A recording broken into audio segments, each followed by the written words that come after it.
Monty once again from DPL Surveillance Equipment. Back at it again as usual. Just finished wiping down my car. Me and my wife are gonna go out and about as we typically do on Mondays and Tuesdays and Fridays. We go out together and we just stuff our faces, run some errands, take care of some some trivial things that aren't that important. In between vacation time or whatever. So that's basically what we do on those particular days. So how are you guys doing? I hope everything's going great with you. Looks like we have a fantastic day out here in sunny Southern California, Camarillo, California specifically. Hardly any wind blowing, but it's very clear, very fresh air. It looks like it's going to be maybe 70, 75 at the most, probably.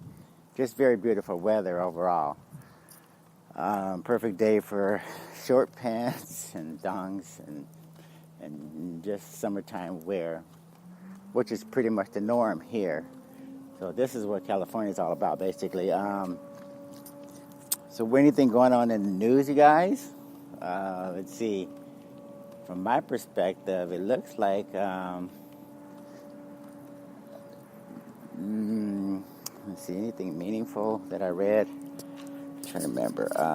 Oil looks like it's hovering around 50, 51 or 50, no more than 52.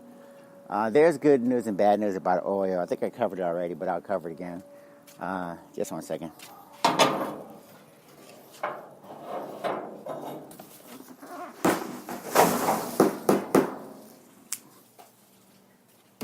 Oil, low price oil is like a double-edged sword. Yeah, oil, low price oil. Remember, it's like a double-edged sword. When you go to the gas pump to fill up your car, it's good to have low oil prices. Okay. However, if you have an industry that's finally getting to the point where it can export oil and narrow the trade deficits or whatever, that is not so good, because what you really want to do is you want to make a profit on the oil that you extract from the ground. I don't care if it's the Balkan Shale area or whatever it is. In the United States, our industry wants to make a profit. And if the profit margins are squeezed too much, then that means you cannot grow the industry. So somewhere between $50 or less is the breaking point where you are getting to the point where you're not making very much money and you can't regrow the industry. You can't make capital investments back into the industry and grow it because the profit margins are squeezed. So again, remember that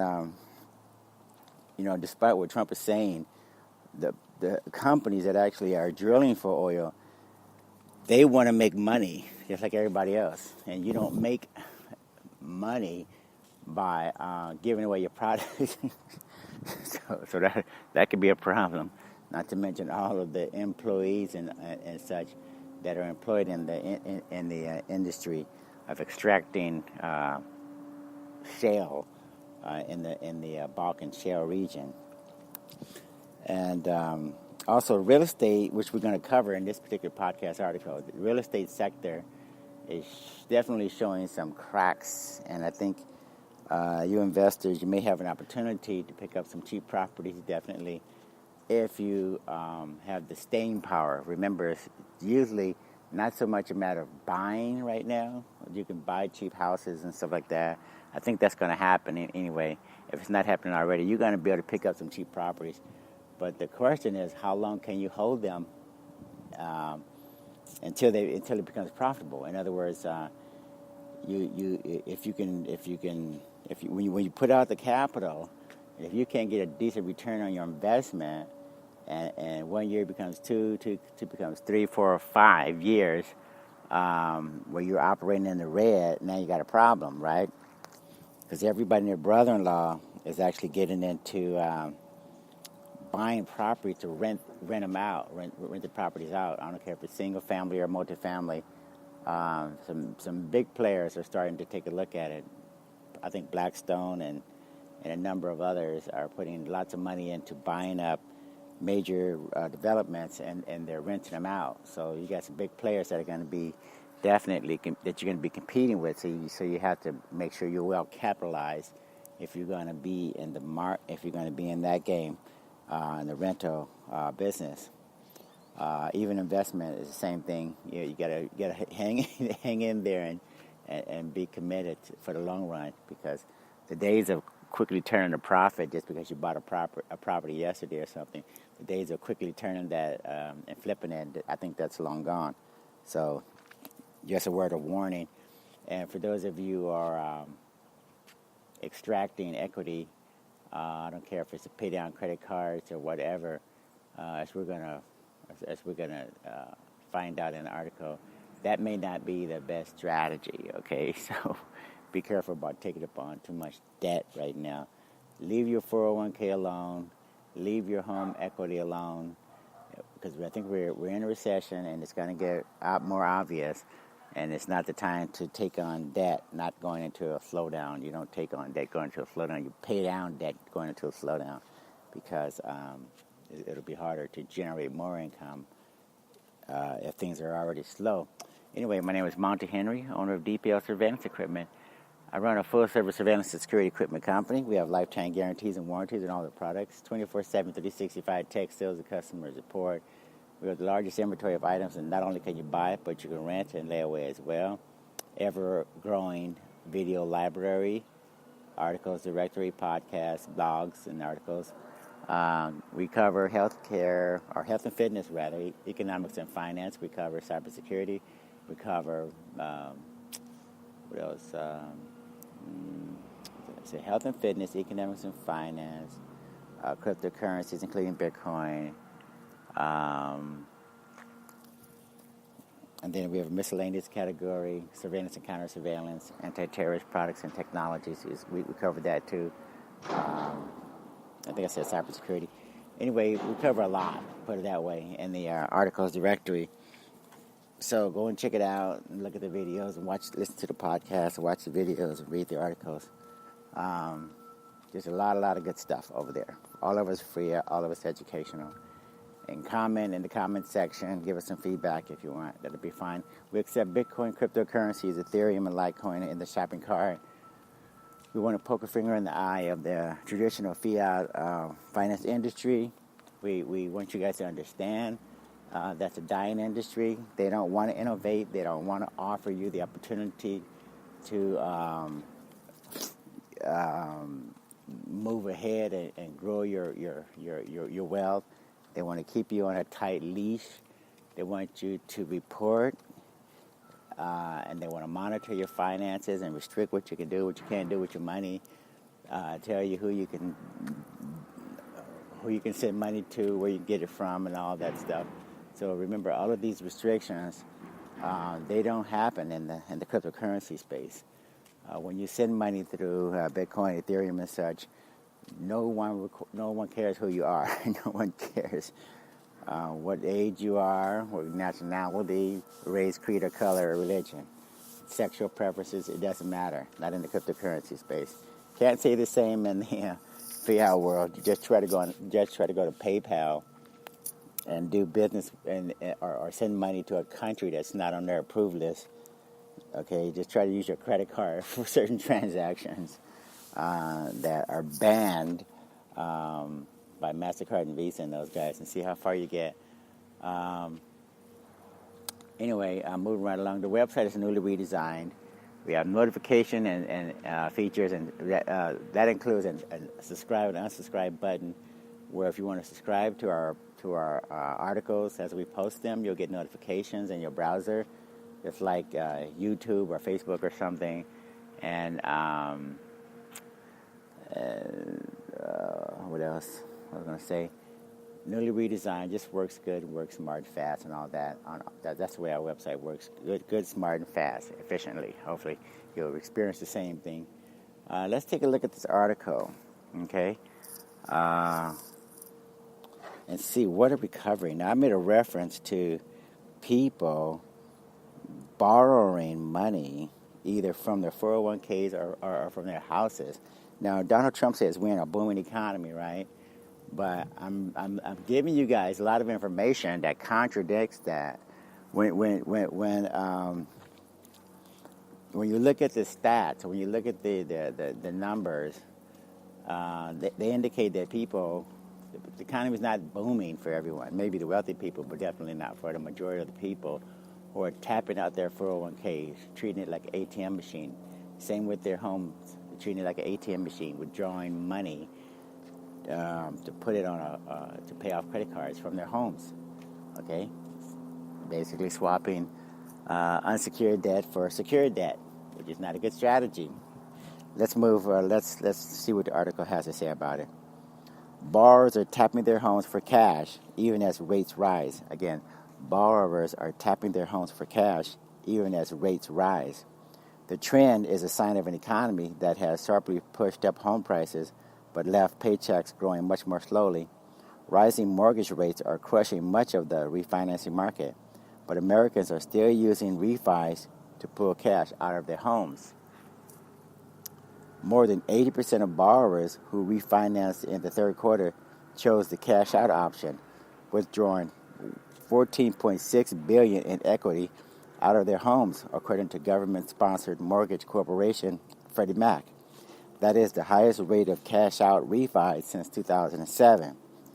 The trend attests to the current state of the U.S. economy, which is more than 9 years into an expansion that has lifted home values sharply but raised worker pay at a much slower pace. Now many are finding their homes to be a tappable source of wealth. Home equity is the big pot of gold, says Sam Cater, the chief economist at Freddie Mac. The increase is also a reminder of how rising mortgage rates are roiling the market. Higher rates, which make buying a home more expensive, are slowing down home sales. Rate-based refinancings, where a homeowner gets a lower rate on their mortgage, are also drying up, which has caused a higher proportion of cash-out refis. The average rate on a 30-year fixed-rate mortgage is 4.81%, according to data released by Freddie Mac, up from 3.99% at the end of last year. In a cash-out refi, a homeowner essentially trades in a mortgage for a new one with a larger principal balance. The borrower can then pay off the old mortgage and still pocket a chunk of cash. Lenders say that homeowners often use the cash for home renovations or to pay down other debt. Mandy Whitworth of Dallas completed a cash-out refi a few months ago. She said she is happy that the roughly $75,000 in cash will let her pay for a home addition and pay off a credit card, even though she had to trade in a mortgage with a 3.625% interest rate for one with 5.75. So again, Mandy was under the impression that it was a good strategy for her to pay off her credit card by getting a higher rate. She actually now has a 5.75% for the next 30 years, or at least until she refinances again, versus a 3.625 interest rate on her home loan. And the credit cards were unsecured, right? If she defaulted on the credit card payments, the lender, the credit card company has no recourse other than just to ding her credit, right? With TransUnion, Equifax, or the other one, Experian. But now that she borrowed money out of her home to pay off the credit cards, guess what's going to happen? Now, if she defaults on the money owed, since it's secured by the home, now she could lose her home, right? So that's not the most intelligent strategy, you guys. Moving right along. For me, I don't have that much cash on hand, she said. It allowed me to pull out equity from the home to reinvest in the repairs and addition. Cash-out refis played a big role in the decade-old housing crisis when many homeowners used their properties as ATMs just before home prices plunged. But the amount of cash homeowners are extracting now is far below pre-crisis levels, a sign that borrowers and lenders are more cautious this time around. In 2000, there were 3 straight quarters during which borrowers withdrew more than $80 billion. Just so you guys know, whenever someone says it's not as bad now as it was then, that's a red flag. That indicates that someone's trying to paper over how serious the situation is right now as compared to how bad it was then. There's no reason to constantly refer back to then if we don't have a problem now, okay? Either we have a problem now or we don't. But yeah, everything supposedly is got to be compared to 2008. But right now, we have a very, very shaky situation where the amount of debt and the expansion has gone on for far too long. And all we need to think about is why even bother taking a chance, right? If you go into a recession and house prices plunge, all of the collateral that was posted as loans by these homeowners, that's going to be called. You won't be able to pay it, and you're going to suffer, right? So, moving right along. Summer Garrett, a mortgage loan originator at Homebridge Financial Services Incorporated in Dallas, said borrowers are showing more interest in cash-out refis as home prices continue to rise in the area, even though interest rates are also rising. Even with that higher interest rate, it is still less expensive than other avenues, she said. The average rate on a credit card is nearly 18% according to Bankrate.com, a personal finance website. Still, some industry watchers worry the products could be marketed to homeowners who don't understand them by lenders anxious to keep up loan volume in a cooling housing market. There are issuers that really want to make their profitability targets, said Michael Bright, Chief Operating Officer of government-owned mortgage corporation Ginnie Mae. The only way to do it is to convince borrowers to take cash out of their house. A homeowner who uses money from a cash-out refi to pay down other higher-rate debt could still end up paying more in the long run. A borrower who trades in a 4% mortgage for a 5% mortgage might be able to pay out credit card debt, but could end up paying thousands of dollars more in interest over the life of the mortgage. Borrowers who swap credit card debt for mortgage debt are essentially trading unsecured debt for secured debt, where the repercussions for missing payments are much steeper. Borrowers who miss mortgage payments can end up in foreclosure. Also, if home prices fall, homeowners can end up owing more than their homes are worth, which happened to many borrowers in the financial crisis. Mr. Bright said Ginnie Mae is preparing to take additional steps to ensure that borrowers aren't being solicited for refinancings that don't make sense. Ian Young, a cybersecurity architect who lives in Huntsville, Alabama, did a cash-out refi in 2016, pulling $50,000 out of his home to cover the cost of renovations and pay down student loans. Since then, he has incurred more debt from pursuing another degree. But even though the value of his house has increased, he decided against another cash-out refi. I would rather keep the mortgage low enough that I could still sell the house and move, he said. This is one smart person. So more people need to do what Ian Young is doing. Nonetheless, some borrowers find cash-out refis attractive. Jameson Wildwood, a software engineer in North Carolina, did a cash-out refi over the summer on an investment property he owns in Sacramento, California.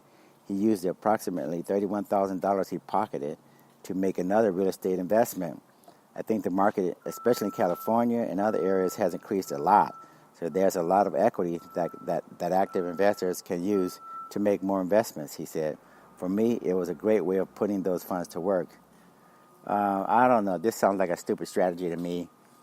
If you're borrowing money out of your investment to make other investments in a declining market overall, that's not the most efficient strategy. I just don't get it. You know, for all indications seem to point to the idea that interest rates are going to keep going up. The housing market is going to continue to slow down. Home prices are falling. It's going to be a buyer's market, if it's not already. That means that you typically want to be careful about taking money, especially out of an investment property that you're actually making money on, and encumbering it with debt. I don't think that's a good strategy, in my opinion. Anyway, be careful, you guys, with the idea that your home is an ATM, because it's not. Your 401k is not an ATM. Going into a recession, and I think we're already in one, you don't need to have more debt. You need to have less debt. Anyway, as I like to say at the conclusion of every podcast, you guys, keep your eyes and ears open and stay safe out there, and we'll talk to you later. Bye.